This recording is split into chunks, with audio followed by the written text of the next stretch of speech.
on multiple stages, our yellow jersey since day one, our white jersey since day one. He's second in the East Coast Rocks. He's mostly, he's just a pretty big deal. Payson, tell me about today, and specifically what I want to talk about, and I talked to your teammate Justin about this in the pre-race interview, and I know you went through this, and we've talked about it off camera, but I think it's an interesting dynamic for everybody, and that is, right now the battle for the win is between you and your teammate Justin. You guys are very close, and as you know, anyone who watched the tour in '86 or whatever it was with Greg LeMond and his teammate, we know that that can be drama-filled and complicated, and tell me about how you guys work through that. Yeah, so I'm kind of new to this team to begin with, and Justin's a little bit more established. He's won this race before, so I ended up taking the lead on stage one, and so obviously that created a bit of a dynamic, but I think we're approaching it professionally, and we're both really good friends, so we race as teammates until it's just the two of us left on the trail, and then it's kind of no holds barred. So I think we've done a good job of playing nice until the end. If you look at some other teams like the Lunatics, where they have 3 or 4 of the best ladies in the world, same sort of deal. There can be an interesting dynamic there. It's a balancing act, but it stays 5 and we're still friends, so I think we're doing good. So TSE Ridge tomorrow's a day that I know you wanted really bad last year. You didn't get it, Jeremiah got it. Tell me about how important TSE Ridge, the actual ridge line is in deciding tomorrow's stage. Yeah, so this stage last year was one of the most memorable days I've ever had on the bike so far. Jeremiah knew exactly what he needed to do on TSE, and we started at the whatever south end, and he gradually opened a foot every minute or two until he had about a 10 or 15 second gap by the end of it, and it was unbelievably hard and memorable, and I had no idea what the view looks like. So I mean, it is kind of like the Alpe d'Huez of this whole stage race. So yeah, we'll see how it plays out tomorrow. You know who has the KOM on that Strava segment? I think it's Tim Johnson. It is still Tim Johnson, so. Well, let's put an asterisk on that because he came in on, what, day 4 that year? Whoa, don't talk bad about the other teams. Excuses! So I think he had some pretty fresh legs. All right, thanks, Payson. Good luck tomorrow. Thanks. I'm going to be looking at your Strava, too. So Drew Dillman, I don't know if you guys got a chance to meet Drew. Drew is a, what is Drew? Drew's a collegiate cyclocross national champion. He's a pretty big deal on the cross bike. Just started racing a little bit of mountain bikes more and more these last couple of years. He was just recently 4th at the Marathon National Championships down in Georgia. He is on the Colt Training Systems Red Team, Epic Team, which is leading the Epic Team division. And he is currently either 2nd or 3rd in U25 standings. What did you find out out there? 2nd right now. So Drew, tell me about your week so far.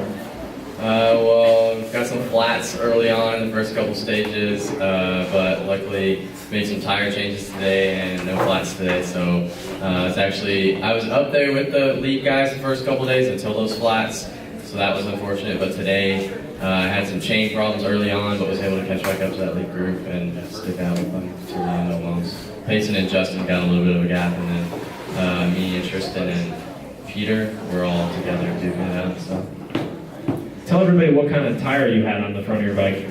I didn't know there was a difference between the S-Works and like the Specialized Control, because my back tire is Control and the front one was an S-Works. So you had like a 450 gram World Cup tire on and kept flatting it every day. So I'm glad somebody was able to point out that difference to you. Because you were great today, 3rd place on the stage. Tell me about, you've done, you know, obviously we've talked to some other guys here. There's a lot of cyclocross racers who do this race to kind of start off their base building block towards the fall. Tell me about how your body has been able to adapt to this totally different style of racing.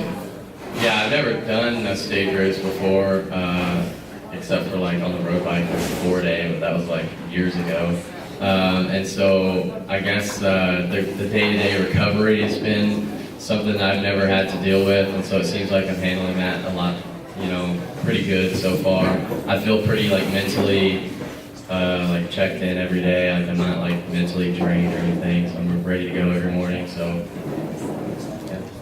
What's the hardest part about this race outside of the racing? Putting up all people like cool.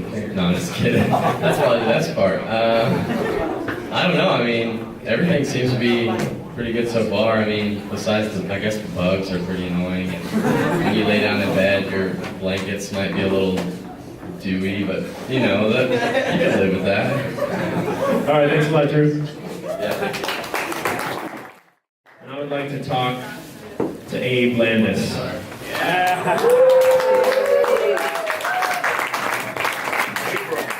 Come on up, Abe.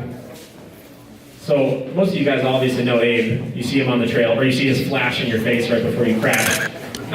So Abe's the main man behind the slideshow here. He's my favorite cycling photographer, which is saying a lot because my dad is the cycling photographer for Cycling News. And my dad knows that. But I love Abe's work. And I want to know from you, Abe, because you don't really shoot a lot of mountain bike or cycling stuff. You shoot a little bit around here, but tell me about how you found your way into this race and why we get to enjoy all these photos.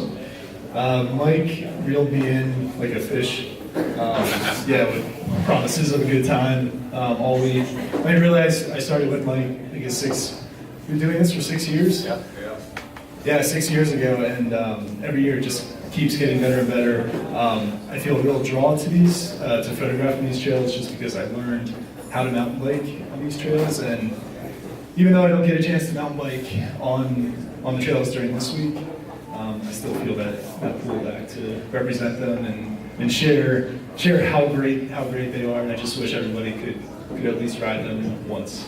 Yeah. Tell people about when we see you here at dinner, we see you out on the stage, what's the rest of your day look like? What is it, I mean, obviously we talk a lot about preparing to race every day and washing bikes. What's it like for you here this week? I assume you just put your feet up the rest of the time, right? My day starts and ends around midnight. It just kind of rolls into the next day.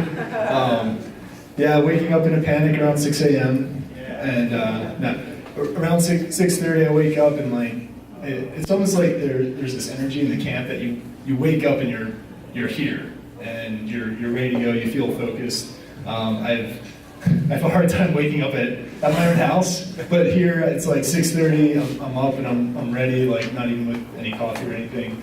So 6:30, planning meeting at 7:45. And then we're usually in the cars maybe 5 minutes before the start.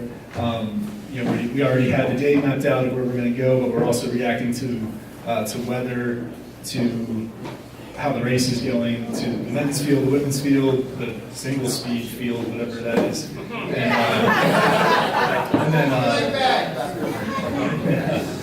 And then we're back here like right as the race ends. We have 2 hours to get to slam all the photos together into a slideshow, and we'll try to put this on every night. Then we do a slideshow at night. After the slideshow, then we go back to the office, and then we have good office time where we're tagging photos, getting them uploaded, sharing them, and trying to get as much out as possible to, again, share how great this race is and how great the people are here. Is that it? And then when Sunday happens, we just sleep. That's about it. So I've done, for those of you who've been here in the past, I've done the video stuff. I've done Abe's job. I've also done every stage here, and it is without a doubt way harder to do Abe's job. So everybody, buy his photos at the end of the week. Don't crop out his watermark when you put your photos on Facebook, and give him a big round of applause.